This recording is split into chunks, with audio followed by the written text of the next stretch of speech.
আসসালামু আলাইকুম। মাহবুবাস কুকিং ওয়ার্ল্ডে সবাইকে স্বাগতম জানাচ্ছি আরও একটি নতুন রেসিপি দেখার জন্য। আজকে আমি আপনাদের সঙ্গে শেয়ার করছি পাকা আমে প্যারা সন্দেশের খুব সহজ একটি রেসিপি। বাজারে কিন্তু এখন প্রচুর পরিমাণে পাকা আম পাওয়া যাচ্ছে, আর এই পাকা আমের সিজন থাকতে থাকতেই কিন্তু আপনারা পাকা আম দিয়ে খুব সহজে পাকা আমের প্যারা সন্দেশের রেসিপিটা তৈরি করতে পারেন। পাকা আমের এই সন্দেশটি খেতে যে আসলে এতটা মজাদার, একবার তৈরি না করলে আপনারা বুঝতেই পারবেন না। তাহলে চলুন আজকের পুরো রেসিপিটা দেখে নিই।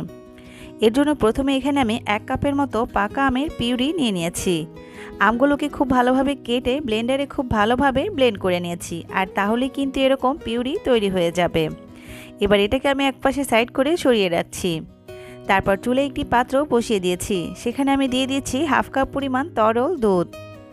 এবার দুধটিকে আমি খুব ভালোভাবে গরম করে নিচ্ছি।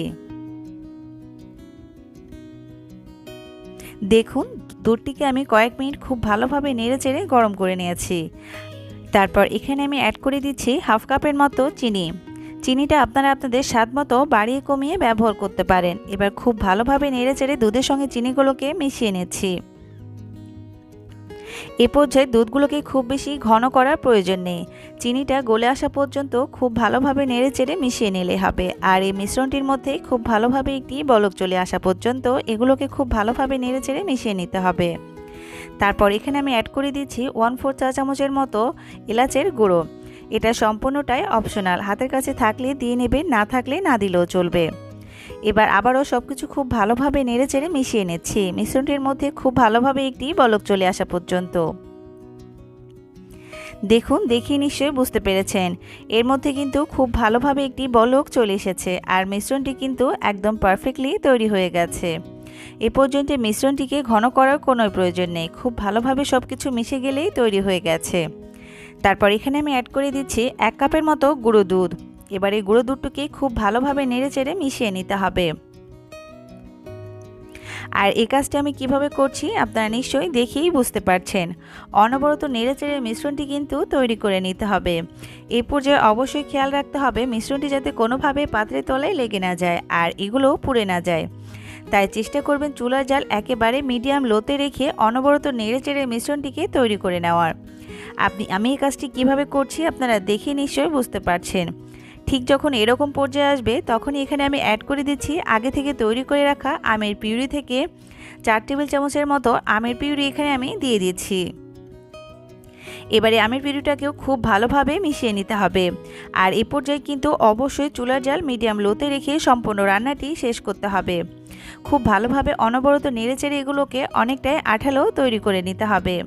আর এই কাজটি আমি কিভাবে করছি দেখে আপনারা নিশ্চয়ই বুঝতে পারছেন। দেখুন, অনবরত নেড়েচেড়ে মিশ্রণটি কিন্তু তৈরি করে নিতে হবে। আর দেখে নিশ্চয়ই বুঝতে পারছেন এই পর্যায়ে মিশ্রণটি কিন্তু পাত্রের গা থেকে উঠে উঠে আসছে। আর ঠিক এই পর্যায়ে এখানে আমি অ্যাড করে দিচ্ছি 1 টেবিল চামচ পরিমাণ ঘি। এবার ঘিটাকেও খুব ভালোভাবে মিশ্রণটির সঙ্গে মিশিয়ে নিতে হবে। দেখুন, ঘিটিকেও খুব ভালোভাবে মিশ্রণটির সঙ্গে মিশিয়ে নেওয়া হয়ে গেছে। আর একদম পারফেক্টভাবে কিন্তু পাকা আমের প্যারা সন্দেশের তৈরির জন্য মিশ্রণটি তৈরি হয়ে গেছে। আর এবার এই পর্যায়ে এটাকে পাত্র থেকে নামিয়ে নিয়েছি। দেখুন, এটাকে পাত্র থেকে নামিয়ে নিয়েছি। আর হালকা গরম থাকা অবস্থায় কিন্তু এটাকে হাত দিয়ে খুব ভালোভাবে মথে নিতে হবে, যাতে মিশ্রণটির মধ্যে কোনো প্রকারের কোনো লাম্পস না থাকে। একদম একটা স্মুথ একটা মিশ্রণ তৈরি হয়, যেটা দিয়ে আমের প্যারা সন্দেশ তৈরি করা খুবই সহজ হয়। কিভাবে আমের প্যারা সন্দেশগুলো তৈরি করে নিচ্ছি আপনারা নিশ্চয়ই দেখে বুঝতে পারছেন। আমি এখানে আমের শেপ দিয়ে কিন্তু এই প্যারা সন্দেশগুলো তৈরি করে নিচ্ছি। তবে এটা সম্পূর্ণটাই অপশনাল, আপনাদের যার কাছে যেরকম ডিজাইনের পছন্দ সে কিন্তু এখানে সেরকম ডিজাইন করে এই প্যারা সন্দেশগুলো তৈরি করে নিতে পারেন। তবে দেখতে সুন্দর আর লোভনীয় লাগার জন্য কিন্তু এখানে আমি আমের শেপ দিয়ে নিচ্ছি। আর এগুলোকে দেখুন, আমার আমের শেপ দিয়ে নেওয়া কিন্তু হয়ে গেছে। দেখতে কতটা সুন্দর হয়েছে দেখে নিশ্চয়ই বুঝতে পারছেন। আর আমের ওপরের বোটার অংশ করার জন্য এখানে আমি একটি লবঙ্গ ব্যবহার করেছি। তারপর পাতার জন্য এখানে আমি একটি পেস্তা বাদামের এক পাশ দিয়ে দিচ্ছি। দেখুন, তাহলে কিন্তু তৈরি হয়ে গেছে ভীষণই লোভনীয় এবং দেখতে সুন্দর পাকা আমের প্যারা সন্দেশ। আর একইভাবে আপনাদের সুবিধার জন্য আরও একটি তৈরি করে দেখিয়ে দিচ্ছি। আপনারা একটু মনোযোগ সহকারে দেখলেই কিন্তু বুঝতে পারবেন এটা তৈরি করা খুবই সহজ। দেখুন এই একই নিয়মে কিন্তু আমি আরও একটি আম তৈরি করে নিয়েছি। তারপর আবার ওপর থেকে একটি লবঙ্গ দিয়ে দিচ্ছি। তারপর আরেকটা পেস্তা বাদামের এক পাশ দিয়ে ভীষণই লোভনীয় এবং মজাদার আমের প্যারা সন্দেশ তৈরি করে নিয়েছি। আর একইভাবে আমি সবগুলো সন্দেশ তৈরি করে নিয়েছি। দেখুন, দেখেই নিশ্চয়ই বুঝতে পারছেন কতটা লোভনীয় হয়েছে। তো আশা করছি আমার আজকের এই রেসিপিটি আপনাদের কাছে অনেক অনেক বেশি ভালো লেগেছে।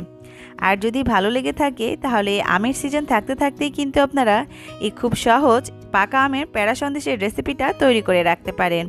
এটা দেখতে যেমন লোভনীয়, খেতেও কিন্তু ভীষণই মজাদার। আজকের মতো এখানেই